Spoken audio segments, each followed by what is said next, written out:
आदाब, अस्सलाम वालेकुम। आइए दोस्तों, जैसा कि मेरा आपसे वादा है, सीमांचल डेली न्यूज़ में आपसे किसी न किसी बड़ी शख्सियत या नए खबर के साथ रूबरू होते हैं। तो आज होते हैं जनाब तारिक अनवर साहब से। साहब, सबसे पहले आपका बहुत बहुत इस्तकबाल है हमारे चैनल में। शुक्रिया आपका भी इस्तकबाल होते हैं। सर, सबसे पहले आप अपना पूरा तारुफ कराएँ। मेरा नाम तारिक अनवर है और मैं ऑल इंडिया मजलिस इत्तेहादुल मुस्लिमीन के युवा सेक्रेटरी हूँ, डिस्ट्रिक्ट यूथ सेक्रेटरी हूँ। और उनके बाद मेरा जो स्कूल भी चल रहा है, जो एक्सलेंट एजुकेशन सेंटर के, उसका मैं डायरेक्टर भी हूँ। सर, जैसा कि आगामी विधानसभा 2020 बहुत करीब है, इसको लेकर हर पार्टी अपने तैयारी में है, गहमा गहमी में है। तो आपकी पार्टी की क्या तैयारियां हैं? मेरी भी पार्टी की तैयारी पूरी तरह है। जैसे कि हमारी तैयारी ये बूथ लेवल से लेकर और पंचायत भी और ब्लॉक के अंदर, यानी हर गांव, हर चौराहे पर, हर गलियों में हम लोग, हमारे जितने भी ज़िम्मेदारान थे, जो कारकुनान है, मुहब्बीन है, जो हमारे ऑल इंडिया मजलिस इत्तेहादुल मुस्लिमीन के जो भी जितने भी ताल्लुक़ रखने वाले हैं, सब लोग अपने इस तरह अपने कारकर्दगी दिखाए हैं कि पूरी तरह हम लोगों के लोग हमारे सहयोग में हैं और हमारा संगठन पूरी तरह मजबूत है और हम पूरा मजबूत हैं और तशफ़ी बख्श है, इत्मीनान है कि हम लोग इंशाअल्लाह आज कामयाबी की मंजिल छुएंगे। सर, ये कौन सी ऐसी नौबत आ गई है कि आप लोग किसी एक पार्टी को इतना ज़बरदस्त सपोर्ट कर रहे हैं? इस वजह से भाई, पहले जो कई दलें आई, जैसे कांग्रेस हो, आरजेडी या जदयू हो, हम लोगों ने सबको अपना दिया। मैंने क्या कहते हैं आप, उसने हमारे हुकूक की बात करने लगा कि आपका जो हक जो है, सीमांचल का जो हक है वो दिया जाएगा। और हम लोग गवर्नेंस को वोट किया, लेकिन जो हमारे हक मिलना चाहिए तो वो नहीं मिल सका। हमारे हक़ों को सब लोग पामाल किया, हक तलफ़ी किया। जिस तरह के अभी सीमांचल के अंदर जितने बदहाली है, तो आपको मालूम है कि यहाँ के सीमांचल के अंदर के जितने भी अदर जो अप्रवासी हैं, जो कि दिल्ली हो, कर्नाटक हो, बेंगलोर है, कोई भी शहर है, उन शहरों में यहाँ के सीमांचल के ही लोगों को हर जगह पाइएगा। वो होटल हो या कि फैक्ट्रियाँ हो या कि कोई कारोबार से जुड़े हुए, या छोटे धंधे वाले हो, केले बेचने वाले हो, अंडा बेचने वाले हो, या कि और ये होटल में काम करने वाले छोटे छोटे बच्चे हैं। क्यों?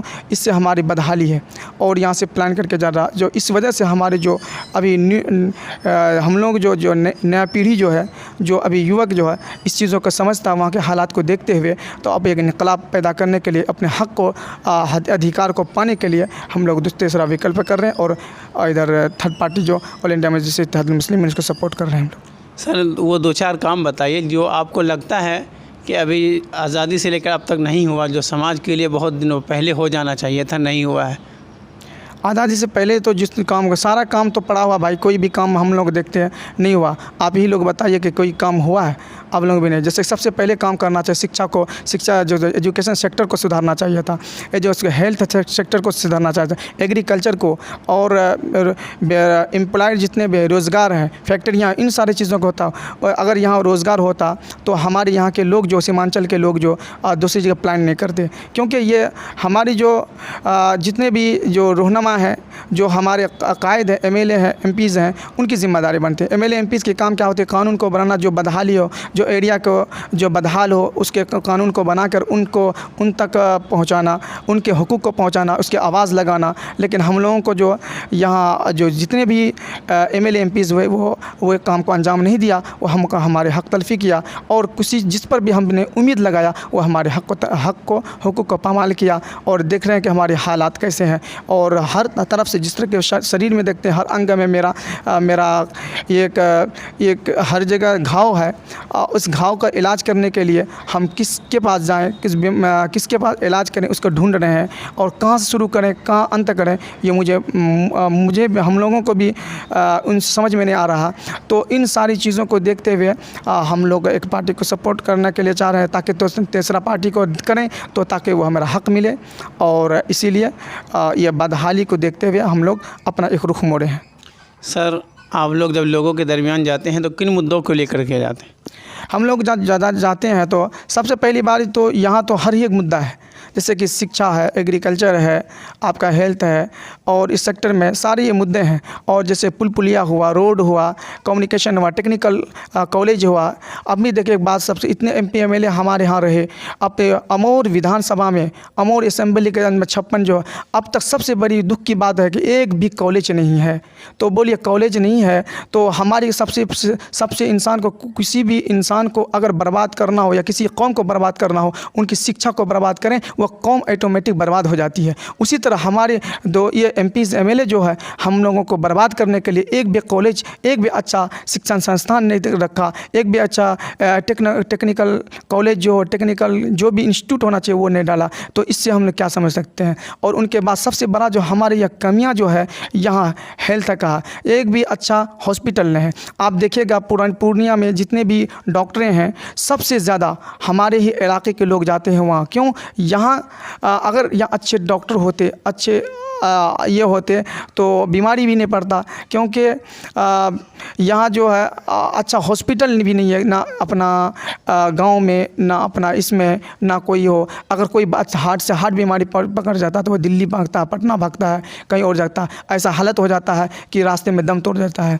और जैसे कि और औरतों की जो कि प्रेग्नेंट होती है, उन लोगों के लिए तो वो बाले जान होता है। वो कभी भी ऐसा मौसम ख़राब होने की वजह से या रास्ता ख़राब होने की वजह से बस औकात ऐसा होता है, उसके दम टूट जाता है। ये इन सारी चीज़ों से हम लोगों की बदहाली को देखते हुए, इन सारी चीज़ों को जो हमारी कमियों बेसियों को देखते हुए, तो इन सारे पब्लिक को हम अपनी बात को रख रहे हैं ताकि पब्लिक इन चीज़ों को समझे और हम लोगों को भी एक बार मौका दे। ऑल इंडिया मजलिस मुत्तहिदुल मुस्लिमीन को भी एक मरतबा मौका दे ताकि हम लोग भी पब्लिक का खिदमत कर सकें। सर, आपकी पार्टी में रोज़ बरोज़ लोगों की तादाद बढ़ती जा रही, वो चाहे RJD हो, जदयू हो, कांग्रेस हो, NDA हो, उन पार्टियों को छोड़कर आपकी पार्टी में जो लोग आ रहे हैं, किस वजह, इसकी वजह क्या है, रीज़न क्या है? भाई कोई भी इंसान हो, जब किसी पर उम्मीद रखेगा, उम्मीद को नाउम्मीदी में तब्दील हो जाएगा। जो हक़ चाहिए, जो ज़िम्मेदारी देगा, उस ज़िम्मेदारी को ना निभाएगा, वो एक लोभ लालच देने के बाद वो अपने उसका हुकूक़ को बर्बाद करेगा। जिस इंसान पर हम भरोसा बने वो इंसान हम पर घातक बनेगा। जब इन चीज़ों को देखते हुए जब वो ज़ाहिर हो जाता है, उसी तरह पब्लिक ने RJD को, जदयू को, कांग्रेस को, सारे लोगों को दिया, लेकिन हमारे पब्लिक का हुकूक़ को पामाल किया, हर तरह से एक बेवकूफ़ बनाने का काम क्या। इसलिए अभी एक विकल्प जो आया, तीसरा विकल्प ऑल इंडिया मजलिस इत्तेहादुल मुस्लिमीन, और हमारे जो सदर जो नेशनल प्रेसिडेंट है बैरिस्टर असदुद्दीन ओवैसी साहब, और हमारे बिहार के प्रेसिडेंट जो कि जनाब अख्तरुल ईमान साहब की उनकी क़यादत में सारे लोग लब्बैक कर रहे हैं, उनको एक कायद मान रहे हैं। उनकी रहबरी में चलने के लिए सब इकट्ठा होकर, मुत्तहिद होकर उनके पीछे चलने के लिए तैयार हैं। सर, आपने कहा अख्तरुल ईमान साहब, जब उनकी बात आती है तो सुनने में आया है कि उनका लगभग तय है कि अमौर विधानसभा से वो आ रहे हैं। तो इसको लेकर का आप क्या कहना? क्योंकि वो लोगों का कुछ कहना है, कुछ लोगों का कि वो कोचा धामन से हैं और वो अपना विधानसभा छोड़कर अमौर से आ रहे हैं, इसकी वजह क्या है? भाई अख्तरुल ईमान साहब, हाँ सही बात है कि अख्तरुल ईमान साहब हमारे अमौर असेंबली से लड़ेंगे वो। और सबसे बड़ी बात यह कि लोगों को जो है कि बाहर से क्यों आ रहे हैं। अरे भाई, हमारे तो जब भी से भी मतलब इलेक्शन जो हुआ है यहाँ किशनगंज हल्का में, तो बाहर के ही लोग आए हैं।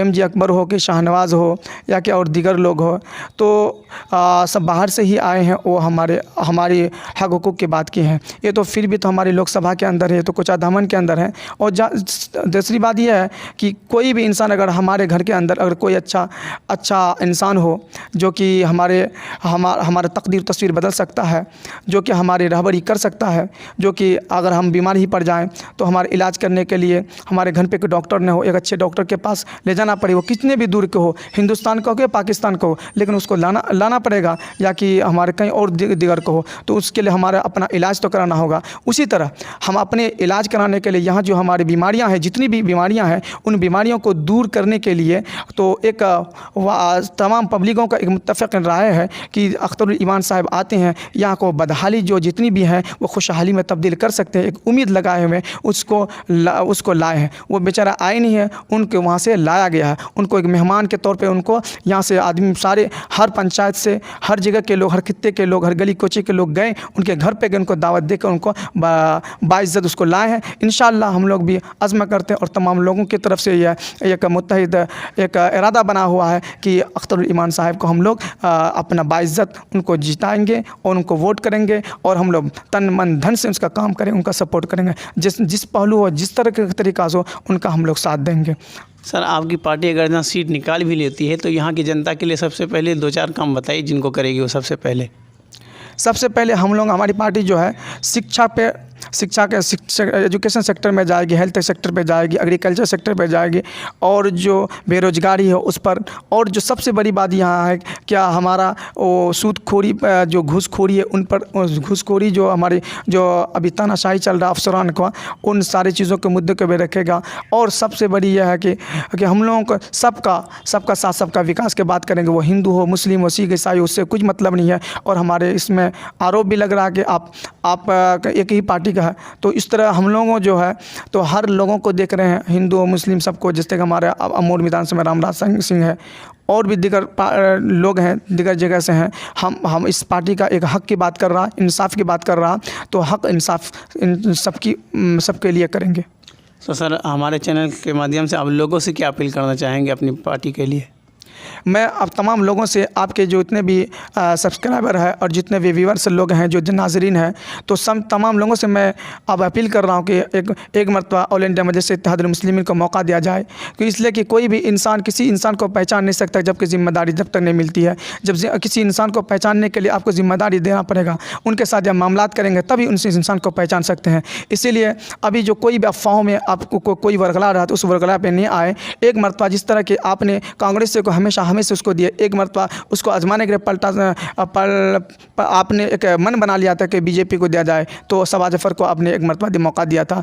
अब बीजेपी को भी दे, कांग्रेस को भी दे, गवर्नमेंट को दे। और इस मरतबा एक मरतबा मैं आप लोगों को से अपील करता हूँ, गुजारिश कर रहा हूँ कि आप ऑल इंडिया मजलिस इत्तेहादुल मुस्लिमीन को भी जो नुमाइंदा उम्मीदवार जनाब अख्तरुल ईमान साहब जो सूबाई सदर हैं, उनको एक मरतबा मौका दें ताकि वो आपका एक सदन में एक आवाज़ बने, जहाँ के जो जितना वो अभी सीमांचल के जो भी जितने भी रहनुमा हैं, लीडर हैं, तो उनमें से बेहतर लग रहा है। अगर इसको एक कमान दिया जाए तो हमको लगता है सीमांचल की बात ही नहीं, पूरी हमारे बिहार की बात करेंगे। जो बदहाली, खुशहाली, जो जहाँ भी जो चीज़ पेचो खम है, तो उन चीज़ों को दूर करने के लिए एक बार मौका दें अख्तरुल ईमान साहब को। यही हमारी गुजारिश है तमाम।